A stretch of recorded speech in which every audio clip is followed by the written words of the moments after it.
There's a surah in the Quran called Surah Al-Buruj. وَالسَّمَاءِ ذَاتِ الْبُرُوجِ وَالْيَوْمِ الْمَوْعُودِ وَشَاهِدٍ وَمَشْهُودٍ قُتِلَ أَصْحَابُ الْأُخْدُودِ النَّارِ ذَاتِ الْوَقُودِ إِذْ هُمْ عَلَيْهَا قُعُودٌ وَهُمْ عَلَى مَا يَفْعَلُونَ بِالْمُؤْمِنِينَ شُهُودٌ. The scholars of tafsir, and the hadith is in the Sunan of Imam Ahmad, narrate this narration that in the past, Ghaliban in Yemen, there was a king. And the king was on a faith. He had his particular belief. And the king, in the olden days, you will find this in the time of Fir'aun as well, to establish themselves, they used to have sahirs, magicians. These days they have the intelligence, who knows stuff, he hears stuff, he gives you little, just to show you that the king's on control. So the king had a sahir, a magician. And the magician has his jinns, and the jinns will go report stuff and do little things, and you don't understand me, he would establish the awe of the king over the khalq. So the magician was growing old, and doesn't matter what you are, Subhan al-Khaliq, Allah is the King of Kings. So when إِذَا جَاءَ أَجَلُهُمْ لَا يَسْتَأْخِرُونَ سَاعَةً, when the king decides your life, as in Allah Rabbul Izzah decides your ajal has come, no amount of magic and medicine and food and security guards and pomp and ceremony will save you from Allah Rabbul Izzah. So the magician realized that the ajal is coming, death is coming. So he sent to his master, to the king, says, listen, my time is near. Give me an intelligent young man so that I can train, so that, the awe of your realm could remain. So the king found this intelligent young lad and sent him as the disciple to this magician. And the young lad was on his way to the magician. On his way he saw a rahib, a monk. And Ghaliban, this is the Christian monk. So, because that was the faith before Islam. So, the young lad is fascinated by, in Subhan al-Khaliq, taqwa, in ilm, in hilm is self-evident. The darkness of magic, the shaitan of magic against the angel and the ruhaniyat and the spirituality and the taqwa of tawheed, هل يستويان مثلا, there's no you see a sinner, you see it on his face.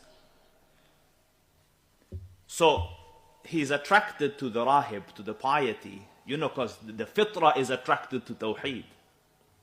So he spent time with him, and when he realized it's late, he goes, it's late. He ran to the magician. The magician scolded him, and the teachers of the olden days used to beat you, so he beat him.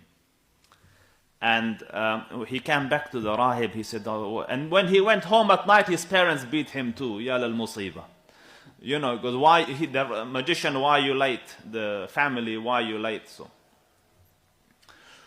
So he came back to the rahib, to the monk, and complained, I've had a double bashing last night, so what should I do? He said, listen, tell the magician that my parents delayed me. Tell your parents the magician delayed me. The time that you buy in between, come and spend with me and learn the deen.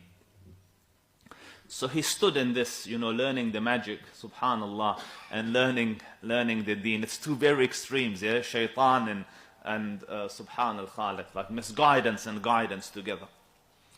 And then a day came, and there's a beast that came into the village, into the city. And people are running. I don't know if you've ever seen footage of an animal going on rampage. I saw one, an elephant went crazy. I was watching a YouTube clip of it in India, and Subhan al-Khaliq, and just used to grab a human and like that, like it's nothing. So a beast came, and the beast is angry. We don't know what the Quran says, the hadith is dab, beast. So this young lad took a rock, and he said, Ya Rab, if the rahib is more beloved to you than the magician, kill this beast with this rock. Because the beast is not going to die with a rock, but this is to show me that. So he chucked it and the beast died. So he goes, the Rahib is right. So he came to the Rahib and he said, I killed the beast last night and I did it like this. So the Rahib realized that this kid has reached a level probably above me, in his Iman Billah. So he said, and subhanAllah, remember this, the most trialed and tribulated people, as in the most tested people, are the Anbiya. You'll read, if I had time, or if Allah Rabbul Izzah had given respite, that I would go through the seerah with you, you would see what your Rasul went through. Don't think religion came to you by coincidence.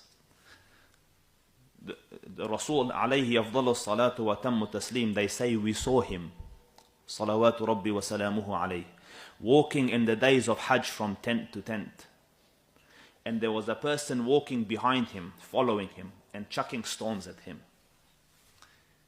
And he used to hit his blessed face, so his mouth was bleeding, so he used to wash his mouth and continue, saying, قُولُوا لَا إِلَهَ إِلَّا اللَّهُ تُفْلِحُوا. Do you know who the man was pelting him?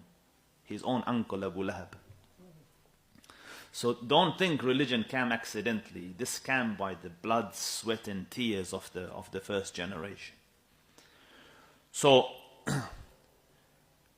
as Iman grows, tests will come. Because Allah says so. ما كان الله ليذر المؤمنين على ما أنتم عليه حتى يميز الله الخبيث من الطيب. Don't think that you will proclaim Iman and Allah will let you be. He will differentiate between the khabith and the good, the filthy and the good. Otherwise everyone, khalas, I am Muslim, what's the proof of your Iman? I am a heart surgeon, beautiful, come and operate. Otherwise we're all heart surgeons. So حتى يميز الله الخبيث من الطيب. So now the Rahib knows, you see, the learned know that if Iman grows, tests will come. So he said, my son, you will be tested now. But if you get tested, don't mention my name.